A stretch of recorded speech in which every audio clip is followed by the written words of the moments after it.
ഇന്ന് എന്റെ അനിയൻ ചെയ്യുന്ന പണിനെ നിർത്തിയില്ലെങ്കിൽ ഓണറിന് 5K ഫൈൻ കൊടുക്കേണ്ടി വരുമായിരുന്നു. ഈ റെന്റഡ് ഹോംസിൽ ഇതാ പ്രോബ്ലം. ആന അടിക്കാൻ പാടില്ല. പക്ഷെ ആന അടിക്കിയത് ഫോട്ടോ ഫ്രെയിം എങ്ങനെയാന്ന് വിചാരിക്കുവാണോ? ഈ നാനോ ടേപ്പ് യൂസ് ചെയ്ത്. ഇത് 10 feet ലോങ് ആൻഡ് 1.8 inches വിത്ത് കൊണ്ടാണ് വരുന്നത്. സോ ഈസി ആയിട്ട് 8 to 10 ഫ്രെയിംസിന് വെക്കാം. ഫസ്റ്റ് സ്റ്റെപ്പിനെ വേണ്ടുന്ന ലെങ്ത്തിൽ കട്ട് ചെയ്ത് ഞങ്ങൾക്ക് വേണ്ടുന്ന പ്ലേസസ് ലൈക്ക് ഗ്ലാസ്, വുഡ് അല്ലെങ്കിൽ വാളിന്റെ മേളിൽ സ്റ്റിക്ക് ചെയ്ത് 5 to 10 seconds ഇങ്ങനെ പ്രസ് ചെയ്യണം. ഇപ്പൊ മേളിലുള്ള സ്റ്റിക്കറിനെ റിമൂവ് ചെയ്ത് ഇവിടെ ഫ്രെയിംസിനെ ഹാങ് ചെയ്യാം. ഇത് സ്ട്രോങ് ആയിട്ടുണ്ടോ ഇല്ലയോ എന്ന് നോക്കാൻ വേണ്ടി ഇങ്ങനെ മൂവ് ചെയ്ത് നോക്കുക. ഫ്രെയിം താഴെ വീഴില്ല. ഇത് ഓൺലി ഫോട്ടോ ഫ്രെയിംസിന് മാത്രമല്ല, ഇത് up to 6 kgs weight hold ചെയ്യുന്നത് കാരണം കിച്ചണിൽ ട്രെയിനെ സ്റ്റിക്ക് ചെയ്ത് ചെറിയ ബോക്സസ് ഒക്കെ വെക്കാൻ പറ്റും. ഇത് 2 weeks തൊട്ട് യൂസ് ചെയ്യുക. സ്ട്രോങ് തന്നെയാണ്.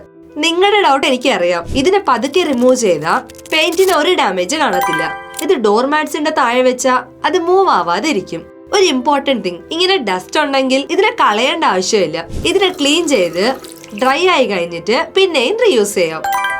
പക്ഷെ ഇതിന് അൺഈവൻ സർഫസിന്റെ മേളിൽ പ്ലേസ് ചെയ്യരുത്. ഇത് റെന്റഡ് ഹൗസസിലുള്ളവർക്ക് മാത്രമല്ല, എല്ലാവർക്കും യൂസ് ആവുന്ന പ്രൊഡക്റ്റ് ആണ്. ഇതിന്റെ ലിങ്ക് താഴെ മെൻഷൻ ചെയ്തിട്ടുണ്ട്.